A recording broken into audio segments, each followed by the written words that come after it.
Assalamualaikum warahmatullahi wabarakatuh. Alhamdulillahi rabbil alamin. Assalatu wassalamu ala ashrafil anbiya wal mursalin Muhammadin wa ala alihi wa sahbihi ajma'in. Amma ba'd. Bapak Ibu, saudara-saudara sekalian rahimakumullah. Pada kesempatan ini saya akan menjelaskan tentang desain sistem pembinaan anggota Muhammadiyah Kalimantan Timur. Pembinaan anggota Muhammadiyah diawali dengan proses rekrutmen anggota. Rekrutmen ini sasarannya adalah anggota-anggota Ortum yang sudah masuk usia memenuhi persyaratan, pegawai amal usaha Muhammadiyah Aisyah, kemudian para siswa perguruan menengah Muhammadiyah, terutama SMA, SMK, Madrasah Aliyah yang sudah sampai usia memenuhi syarat, kemudian mahasiswa perguruan tinggi Muhammadiyah, kemudian keluarga anggota Muhammadiyah, jemaah pengajian-pengajian Muhammadiyah, dan lain-lainnya. Rekrutmen anggota ini pembinaannya dalam sebuah pelatihan namanya Mabika atau masa bimbingan kandidat anggota. Mereka yang sudah memenuhi persyaratan menjadi anggota dan sudah setuju mengajukan permohonan menjadi anggota dilatih di dalam masa bimbingan anggota. Ini untuk mempersiapkan agar mereka siap menjadi anggota Muhammadiyah. Setelah mengikuti proses bimbingan kandidat anggota, maka selanjutnya mereka diproses untuk menjadi anggota. Diberikan nomor baku anggota dan diberikan kartu tanda anggota Muhammadiyah. Nah, setelah menjadi anggota, maka selanjutnya mereka dibina dalam sebuah gerakan yang disebut dengan gerakan jamaah dan dakwah jamaah. Ini sebuah gerakan, fungsi pentingnya adalah untuk pembinaan anggota.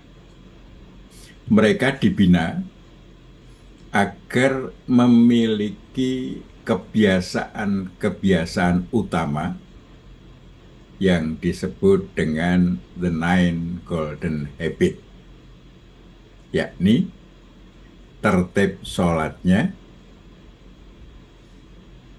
terutama sholat fardu dilakukan di awal waktu berjamaah di masjid, plus tatawuknya, ada rawatib, ada duha, ada tahajud. Yang kedua, tertib puasa, baik wajib maupun sunnah. Sunnahnya boleh memilih sunnah Ayyamul Bid, sunnah Senin Kemis, atau sunnah Daud. Yang ketiga adalah tertib zakat infak sedekah. Minimal 2,5% dari penghasilannya untuk kepentingan ZIS. Yang keempat, tertib adab Islami. Artinya aktivitas-aktivitas yang dilakukan dengan cara yang islami. Yang kelima, tertib tadarus Al-Quran setiap hari dan khatam minimal sekali setiap bulan. Yang keenam, tertib membaca. Yang dibaca adalah buku-buku Al-Islam Kemuhammadian dan ilmu tentang profesi yang ditekuninya. Setiap hari minimal 60 menit. Yang ketujuh, tertib mengaji atau taklim.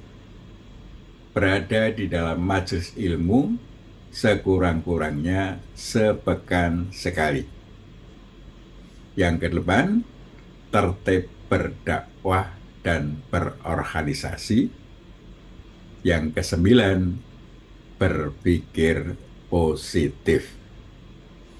Ini kebiasaan yang dibangun kepada para anggota Muhammadiyah, sehingga dengan kebiasaan itu diharapkan mereka membangun karakter pembelajar, pengamal soleh, dan pejuang.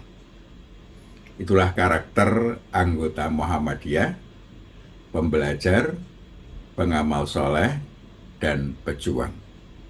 Dia belajar sepanjang hayat, mengamalkan yang dipelajari menjadi amal soleh sepanjang hayat, dan berjuang sepanjang hayat.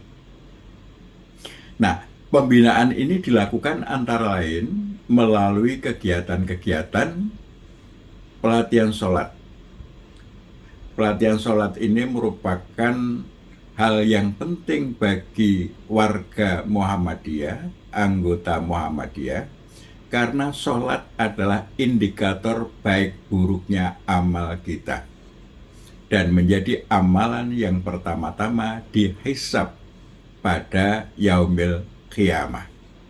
Pada waktu kita dibangkitkan, yang pertama-tama dihisab adalah sholatnya. Maka anggota Muhammadiyah sholatnya mesti benar dan baik, sehingga akan passing di dalam hisabnya. Ini dilakukan melalui pelatihan sholat. Selanjutnya melalui pengajian-pengajian. Ada pengajian anggota, ada pengajian umum, ada pengajian pimpinan, ya. Banyak pengajian. Ini menjadi hal yang penting, dan ranting cabang itu syarat berdirinya adalah pengajian. Maka pengajian ini menjadi ruhnya gerakan Muhammadiyah, supaya kita tetap belajar, ya. Dari belajar itu kita mengamalkan. Kemudian yang ketiga, ada kursus MBBA Al-Quran. MBBA Al-Quran ini metode mari belajar bahasa Arab Al-Quran. Al-Quran adalah pedoman hidup kita. Maka kita perlu untuk memahaminya. Untuk bisa paham, karena Al-Quran adalah berbahasa Arab, kita perlu belajar bahasa Arab. Ini diharapkan ranting-ranting Muhammadiyah, cabang-cabang Muhammadiyah, masjid-masjid Muhammadiyah, daerah juga, ya, bisa menyelenggarakan kursus ini, sehingga para anggota Muhammadiyah mempunyai akses untuk bisa belajar bahasa Arab Al-Quran. Sehingga idealnya adalah ketika membaca Al-Quran langsung dapat memahami artinya. Dengan pembinaan ini, Bapak Ibu sekalian, setiap anggota Muhammadiyah diharapkan berproses menjadi pribadi Muslim yang sebenar-benarnya. Inilah arah tujuan pembinaan anggota Muhammadiyah menjadi pribadi muslim yang sebenar-benarnya, sehingga layak kembali kepada Allah dalam keridhaannya dan ditempatkan di surga. Pribadi muslim yang sebenar-benarnya inilah menjadi pilar penting bagi perjuangan Muhammadiyah. Karena pribadi muslim yang sebenar-benarnya faham dan menjadi pengamal Al-Quran dan As-Sunnah. Jadi mereka memahami dengan baik ajaran Islam, mengamalkan ajaran Islam, dan berjuang untuk apa? Mendakwahkan Islam ini sehingga akan terwujud masyarakat Islam yang sebenar-benarnya sebagai visi ideal Muhammadiyah. Inilah desain sistem pembinaan anggota Muhammadiyah Kalimantan Timur. Marilah kita laksanakan dengan sebaik-baiknya. Pimpinan cabang bagaimana bergerak bisa melaksanakan sistem pembinaan anggota ini dengan baik, karena koordinasi pembinaan anggota ini pada pimpinan cabang dengan memberdayakan ranting-ranting, sehingga setiap anggota Muhammadiyah bergerak, berproses menuju pribadi muslim yang sebenar-benarnya. Dengan demikian, perjuangan Muhammadiyah akan dapat mencapai tujuannya. Adanallahu wa majma'in. Nasr minallah fatun qarib. Assalamualaikum warahmatullahi wabarakatuh.